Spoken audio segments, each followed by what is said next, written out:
नमस्कार. BMS first year Sanskrit याच्या paper 2 मधील आज आपण परिभाषा या टॉपिकच्या जे आपल्या राहिलेले पॉईंट्स आहेत किंवा ज्या राहिलेल्या नोट्स आहेत त्या आपण बघणार आहे. मागील व्हिडिओमध्ये आपण पार्ट 1च्या परिभाषाच्या व्हिडिओमध्ये आपण बऱ्यापैकी सिलेबस कॉपीनुसार जे मेन आणि PYQमध्ये पडलेल्या परिभाषा आहेत त्याचा आपण व्हिडिओ पाहिला होता. तो जर व्हिडिओ तुम्ही आणखीन बघितला नसेल तर तो देखील व्हिडिओ पहा. तो देखील व्हिडिओ इम्पॉर्टंट आहे युनिव्हर्सिटी एक्झामच्या दृष्टीने. आणि आजचा हा आपला पार्ट 2चा व्हिडिओ असणार आहे. यामध्ये राहिलेल्या परिभाषा सर्व कव्हर करण्याचा प्रयत्न मी करणार आहे. ज्या मेन असतील किंवा ज्या इम्पॉर्टंट आहेत क्वेश्चन बँक्स म्हणा PYQs म्हणा इथे दिलेल्या असतील त्या सर्व आज आपण या व्हिडिओमध्ये बघणार आहे. सर्व परिभाषा सोप्या आहेत, तर तुम्ही कुठे ना कुठे फर्स्ट इयरमध्ये शिकलेला आहे. फक्त त्या तुम्हाला कलेक्ट करून एकत्रित एकदा वाचून त्या तुम्हाला पेपरमध्ये लिहायच्या आहेत. पेपरमध्ये तुम्हाला परिभाषा हा टॉपिक 20 मार्कांचा वेटेज दिलेला आहे युनिव्हर्सिटी एक्झामसाठी. मग परिभाषा टॉपिक व्यवस्थित स्टडी करा. त्यामध्ये काहीच नाही, जे तुम्हाला अर्थ समजलेला आहे त्या परिभाषेचा त्याचा श्लोक असेल माहिती तर श्लोक लिहायचा आहे, त्याचा अर्थ लिहायचा आहे. एवढीच गोष्ट तुम्हाला पेपरमध्ये लिहायची आहे. तर हा व्हिडिओ जास्त मोठा नसणार आहे. 8 ते 10 मिनिटाचा व्हिडिओ असणार आहे. तुमचाही वेळ जास्त महत्त्वाचा आहे, त्यामुळे तो वाया जाता कामा नये.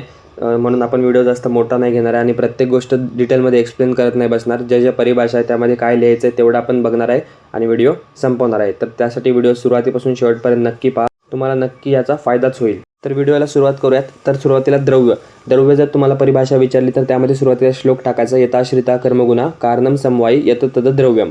हा तुम्हाला पदार्थामध्ये सुद्धा श्लोक आलेला असेल. मग त्याचा अर्थ लिहायचा की गुण व कर्म यांच्या समवाय संबंधात राहतात व स्वतःच्या कार्याचे समवाय कारण असतात, त्याला द्रव्य असं म्हणतात. काही द्रव्य स्पष्ट दर्शविता येत नाही, त्यांच्या गुणावरून आपण त्यांना समजतो असं लिहून द्रव्यांचं पांचभौतिकत्व, कारण द्रव्य कोणते ते मेन्शन करायचं.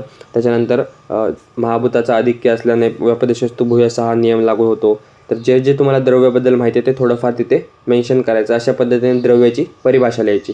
त्यानंतर नेक्स्ट गुण जर आलं तर कोणत्याही द्रव्याने ज्ञान आपल्याला त्याच्या गुणावरून होते व त्या गुणांवरून आपल्याला त्याच्या लक्षणांचे ज्ञान होते. मग गुणाची निरुक्ती काय आहे? गुण्यते आमंत्र्यते लोक अनेनीति गुण. हा गुण शब्दाची उत्पत्ती गुण आमंत्रण या धातूपासून झालेली आहे. त्याची व्याख्या काय आहे?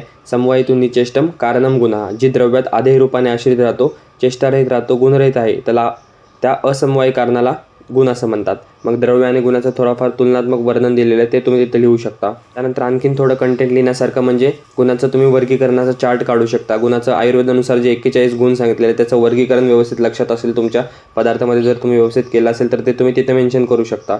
अशा पद्धतीने गुण या शब्दाची तुम्हाला परिभाषा लिहायची आहे. म्हणजे तुम्हाला एक गोष्ट लक्षात येत असेल की इथे वेगळा कोणताही अभ्यास करायची गरज नाही. फक्त जे आपण आता PLमध्ये केलेलं आहे तेच तुम्हाला एकत्रित सगळ्या विषयाचं करून ते परिभाषा या टॉपिकच्या अंडर तुम्हाला लिहायचं आहे. त्यानंतर कोणताही गुरुवादी गुण जर समजा तुम्हाला विचारला, गुरु लघु इत्यादी, तर सुरुवातीला त्याचं नाव लिहायचं. त्याचा जर एक लाईनीचा आपला श्लोक पाठ असेल तर तो श्लोक लिहायचा. त्याचा विरोधी गुण कोणता आहे 20 गुणांपैकी तो लिहायचा. त्याच्यामध्ये कोणत्या महाभूताचा आधिक्य असतं, कोणता रस असतो, त्याचं कार्य काय, एवढ्या गोष्टी थोड्याफार लिहून प्रत्येकाबद्दल लिहून तुमची परिभाषा तयार होईल. त्यानंतर नेक्स्ट कर्म. षटपदार्थामध्ये कर्माला स्थान आहे. द्रव्य हे त्याच्या गुणानुरूप कर्म करतं. कर्माची निरुक्ती काय आहे? क्रियविक्षेपे धातूला मनीन प्रत्यय लागून कर्मन शब्द तयार बनलेला आहे. क्रियते इति कर्म. व्याख्या प्रयत्न इत्यादी चेष्टेला कर्म असं म्हणतात. म्हणजे कोणतेही कर्म उत्पन्न होण्यापूर्वी प्रयत्नपूर्वक केलेला चेष्टापूर्वक हेतूला आपण कर्म असं म्हणतो. आणि जो संयोग विभागाला कारणीभूत आहे व द्रव्याच्या आश्रित आहे त्याला सुद्धा कर्म असं म्हणतात. कर्म म्हणजेच चलन किंवा हालचाल. नंतर कर्माचे लक्षण, त्यानंतर त्याचे प्रकार, असंच तुम्हाला जे आठवेल परिभाषामध्ये. तुम्ही जर ब्लँक झालात तर त्या परिभाषेसंबंधित तुम्हाला जे काही आठवेल ते तुम्ही तिथे लिहू शकता. नक्कीच तुम्हाला तिथे मार्क देतील. पण जर तो तुम्ही रिकामा सोडला, ब्लँक सोडला तर तिथे तुम्हाला 0 मार्क दिले जातील. त्यामुळे काही ना काही त्या परिभाषेसंबंधित लिहा.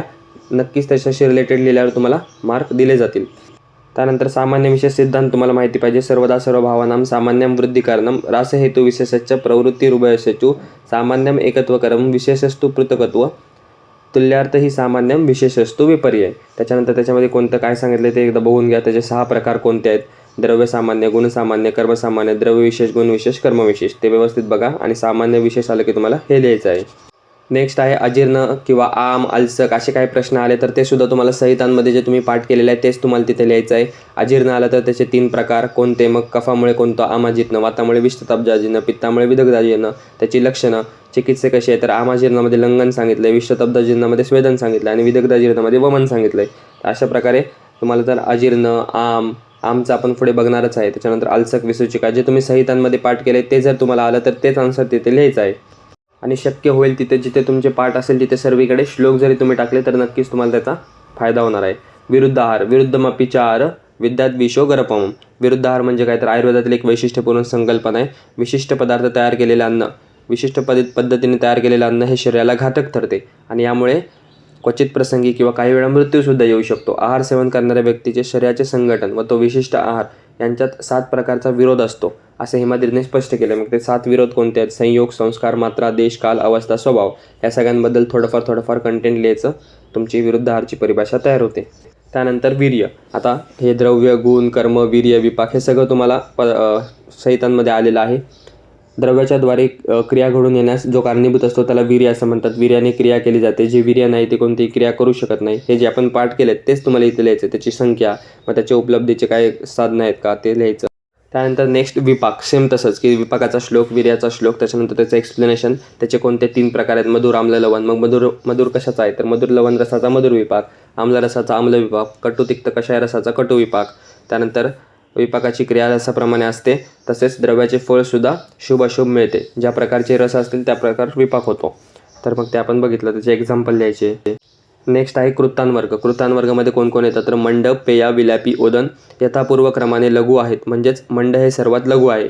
मग मंडबद्दल थोडं, पेयाबद्दल, विलेपीबद्दल, ओदनबद्दल. हे जे तुम्हाला समोर दिसत आहे हे व्यवस्थित पाठ करा. हे तुमच्या नोट्समध्ये लिहून घ्या. आणि असं जरी तुम्ही कृतांवर्गाचा आन्सर लिहिला तर नक्कीच तुम्हाला 5 पैकी 3, 3.5, 4 मार्क तिथे दिले जातील. आणि जर श्लोक टाकले तर नक्कीच तुम्हाला तिथे एक्स्ट्रा मार्कसुद्धा मिळू शकतात. नेक्स्ट आहे शमन व्याख्यान. त्याचे प्रकार. लंघनाचे 2 प्रकार पडतात. त्यातील एक प्रकार म्हणजे शमन आणि दुसरा आपल्याला माहिती आहे शोधन आहे. जे दोषांचे निर्हरण करीत नाही, समदोषांचे उदिरण करत नाही आणि विषम दोषांना सम करते ते म्हणजे शमन होय. मग शमनाचे 7 प्रकार: पाचन, दीपन, क्षुधा, तृष्णा, व्यायाम, आतप सेवन, वायुसेवन. मग त्याच्या प्रत्येकाबद्दल 1-2 ओळी लिहायच्या. शमन हा लंघनाचा प्रकार असल्यामुळे या 7ही प्रकारांमध्ये आपल्याला अग्नी, तेज, वायू ह्या महाभूतांचे प्राधान्य दिसून येते व याची चिकित्सा देखील याच महाभूत प्रधान द्रव्यांनी केली जाते. तर हे होतं शमन. तर शमन शोधनसुद्धा तुम्हाला पेपरमध्ये परिभाषा विचारू शकतात. शोधनमध्ये लंघनाचाच प्रकार आहे. त्याच्यानंतर जे दोषांना प्रेरित करून शरीराच्या बाहेर काढते त्याला शोधन असं म्हणतो. त्याचेसुद्धा 5 प्रकार आहेत: निरोहबस्ती, वमन, गुदमार्गाने विरेचन, शिरविरेचन आणि रक्तमोक्षण म्हणजेच पंचकर्म. शोधनाच्या याच 5 प्रकारांना पंचकर्म असं म्हणतात. चरकाचार्यांनी काय केलं तर रक्तमोक्षण या कर्माचा पंचकर्मात अंतर्भाव केलेला नाही आहे. शिश्रुतांनी त्याचा केलेला आहे. मग त्यानंतर त्याच्या प्रत्येकाबद्दल थोडंफार लिहायचं की कसं कर्म केलं जातं काय. नेक्स्ट आहे चिकित्सा पाद. ही तर बेसिक गोष्ट आहे. तुम्हाला BMS मधली किंवा आयुर्वेदामधली ते तुम्हाला माहितीच पाहिजे. चिकित्साचे वैद्य, द्रव्य, उपस्थता आणि रोगी हे 4 पात आहेत. तर ते तुम्हाला माहिती पाहिजेत. त्यांचे प्रत्येकाचे 4-4 गुण आहेत. जे तो श्लोक पाठ असतील तर श्लोक लिहा, नाहीतर फक्त गुण पाठ करून ठेवा. कुठं ना कुठं तुम्हाला नक्कीच याचा उपयोग होणार आहे BMS मध्ये. त्यानंतर आमदोष. जठराग्नीच्या दुर्बलतेमुळे आमाशयातील आहार रस हा अपक्व राहतो व अशा अपक्व रसाला आपण आम असं म्हणतो. उदाहरणार्थ शिजवलेले कडधान्य बराच काळापर्यंत ठेवल्याने ते दूषित होते व विषारी द्रव्य उत्पन्न करते. दूषित दोष किंवा आमाशयातील दोष बराच काळ एकत्रित आल्याने विषवत लक्षण समान आमाची उत्पत्ती होते. त्यानंतर सामदोष. त्याची परिभाषा काय आहे? आमामुळे दूषित झालेला दोष, रक्तादी धातू इत्यादी संसर्ग झाल्यास सामदोष अशी संज्ञा प्राप्त होते व त्या रोगास साम असे म्हटले आहे. उदाहरणार्थ सामज्वर. मग त्याची लक्षणं, त्यानंतर त्याची चिकित्सा हे तुम्हाला परिभाषामध्ये लिहायचं आहे. नेक्स्ट आहे षटक्रियाकाल. षटक्रियाकालमधले 6 पण जे आहेत ते तुम्हाला सिलेबस कॉपीमध्ये दिले आहेत. त्यासाठी आधी षटक्रियाकाल थोडक्यात माहिती पाहिजे की दोष समान आहार विहार केल्याने दोषामध्ये वैषम्य निर्माण होते आणि व्याधी निर्मिती होते. व्याधी निर्मितीच्या 6 अवस्था सांगितलेल्या आहेत. या 6 अवस्थांना षटक्रियाकाल असं म्हटलेलं आहे. त्याचा श्लोक: संचयच प्रकोपंच प्रसरच स्थानसंश्रयम व्यक्तिभेदच यो व्यक्ती दोषानाम सभवेदम भिषक. म्हणजे 6 कोणते आहेत? संचय, प्रकोप, प्रसर, स्थान, संश्रय, व्यक्ती आणि भेद. तर ह्यापैकी प्रत्येक एक सुद्धा तुम्हाला सेपरेट विचारू शकतात किंवा एकत्रितपणे षटक्रियाकालसुद्धा परिभाषा येऊ शकते किंवा एक सेपरेट विचारू शकतात. तर प्रत्येकाचं तुम्हाला थोडंफार माहिती पाहिजे की त्यामध्ये काय होतं. संचय म्हणजे दोषांची स्वस्थानामध्ये वृद्धी होते. त्याचे एकदा बघून घ्या. चय कुठे होतो, त्यांचं स्थान काय, कोणत्या दोषाचं कोणते स्थान आहे आणि कुठे काय लक्षण दिसतात. त्यानंतर प्रकोप ही द्वितीय अवस्था. प्रत्येकामध्ये लिहायचं. प्रथम अवस्था, द्वितीय अवस्था, तिथं असं तुमचा 1 पॉईंट वाढतो. त्याच्यानंतर त्याचा दोष संबंध लिहायचा. मग चय अवस्थेमध्ये काय होतं तर दोष स्वस्थानामध्ये साठतात व त्यामुळे दोषांची स्थाने पूर्णपणे व्यापून जातात. प्रसर म्हणजे काय? प्रकोपित दोष सर्व शरीरामध्ये संचार करू लागतात, त्यास प्रसर अवस्था असं म्हणतात. मग दोषांचंच लिहायचं आहे तुम्हाला. ते प्रत्येक पॉईंटमध्ये दोषांचा आलंच पाहिजे. त्यानंतर स्थान संशय. शरीरामध्ये फिरत असलेले दोष दुर्बल धातू, मल किंवा दुर्बल स्रोतसामध्ये आश्रय घेतात व तेथे व्याधी उत्पन्न होण्याची प्रक्रिया सुरू होते. त्यास आपण स्थान संशय अवस्था असं म्हणतो. दोषांची पूर्वरूपे शरीरावर दिसू लागतात. त्यानंतर व्यक्ती. व्याधीची लक्षणे शरीरावर स्पष्ट व्यक्त होतात म्हणून या अवस्थेला व्यक्ती असं म्हणलेलं आहे. व्याधीमध्ये निदान करणे शक्य होते, डायग्नोसिस करू शकतो. भेद शेवटची अवस्था असते आणि व्याधीमध्ये कोणत्या दोषाचे आधिक्य आहे ते स्पष्ट होते. म्हणजे आधी फक्त व्याधी स्पष्ट झालेला असतो, त्याची लक्षणे दिसलेली असतात. भेद या अवस्थेमध्ये आपल्याला क्लिअर कळतो की व्याधी कोणत्या दोषाचा आहे, कोणत्या दोषाच्या आधिक्याने झालेला आहे आणि चिकित्सा जर नाही केली तर व्याधी असाध्य होतो. तर हे षटक्रियाकाल एकदा व्यवस्थित बुकमधनं बघून घ्या, तुम्हाला ते क्रियाशरीच्या बुकमध्ये सुद्धा भेटेल. त्यानंतर हे काही दोष किंवा हे दोष नाही म्हणता येणार, पण हे काही संबंध दिलेले जे तुम्हाला नक्कीच परिभाषा लिहित असताना कुठली ना कुठली परिभाषा लिहित असताना उपयोगी पडतील. तर हे एकदा संबंध व्यवस्थित करून घ्या किंवा तुम्ही संहितामध्ये केले सुद्धा असतील ते एकदा रिवाईज करून घ्या. हे मी प्रत्येक सांगत बसणार नाही, हे इमेज दिलेली आहे, तुम्ही एकदा बघून घ्या. तसंच ही सुद्धा एकदा इमेज बघून घ्या. नक्कीच तुम्हाला याचा कुठल्या ना कुठल्या परिभाषा लिहिताना फायदाच होणार आहे, याचं नुकसान होणार नाही आहे. तर व्हिडिओ थोडासा 2 ते 3 मिनटं वाढलेला आहे. आपल्या नियमित वेळेपेक्षा आपण म्हणलं होतं की 7 ते 10 मिनटाचा व्हिडिओ होईल. 1 ते 2 मिनटं व्हिडिओ एक्स्ट्रा झालेला आहे, परंतु व्हिडिओ नक्कीच तुम्हाला हेल्पफुल ठरणार आहे. त्यासाठी सुरुवातीपासून शेवटपर्यंत जर तुम्ही बघितला असेल तर त्याचा फायदा व्यवस्थित करून घ्या. आणि जर तुम्ही पार्ट 1चा व्हिडिओ बघितला नसेल तर त्यामध्ये सुद्धा आपण इम्पॉर्टंट परिभाषा बघितलेल्या आहेत, त्यासुद्धा एक्झामच्या दृष्टीने महत्त्वाच्या आहेत, त्यासुद्धा एकदा बघून घ्या. आणि सिलेबस कॉपीनुसार आणखीन थोड्या ज्या राहिलेल्या 4-5 परिभाषा आपल्या राहिलेल्या आहेत त्यासुद्धा तुम्ही एकदा शॉर्टमध्ये बघून घ्या, कन्सेप्ट क्लिअर करून घ्या. चुकून जर ती रेअरली पडली तर ती सुद्धा तुम्हाला लिहिता आली पाहिजे. तर हा जर व्हिडिओ तुम्हाला आवडला असेल तर व्हिडिओला लाईक करा, चॅनलला सबस्क्राईब करा, तुमच्या इतर मित्रांमध्ये शेअर करा. आणि संस्कृत पेपर 2 संबंधित निरुक्ती, पर्याय तसंच फायनल मेसेजचा व्हिडिओसुद्धा आपल्या चॅनलवर अपलोडेड आहे. तो जर तुम्ही बघितला नसेल तर आणखीन तो सुद्धा बघून घ्या. आपण भेटूया पुन्हा लवकरच अशाच एका नवीन व्हिडिओमध्ये नवीन टॉपिकसोबत. धन्यवाद. So guys, subscribe Ayurveda Essence for more such videos. You will get all handwritten notes here.